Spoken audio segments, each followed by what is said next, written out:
பல நாட்களா பல கிராமங்களை சுத்தி பார்த்து நான் தெரிஞ்சுக்கிட்ட விஷயத்தை இப்ப உங்ககிட்ட சொல்ல போறேன்.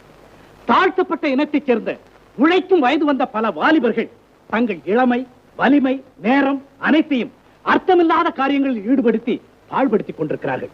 ஆனால் மேல்நிலைக்கு வந்துவிட்டதாக நம்மால் கருதப்படும் இனத்தைச் சேர்ந்த பல மாணவர்கள் பட்டப்படிப்பு படிக்கின்ற காலத்திலும் கூட ஓய்வு நேரத்தில் ஹோட்டல்களில் சர்வர்களாகவும் சினிமா தியேட்டர் போன்ற பல ஸ்தாபனங்களில் எடுபடி வேலை செய்தும் தங்கள் படிப்புக்கு வேண்டிய பணத்தை தாங்களே சம்பாதித்துக் கொள்கிறார்கள். ஆனால் இங்கே மாறி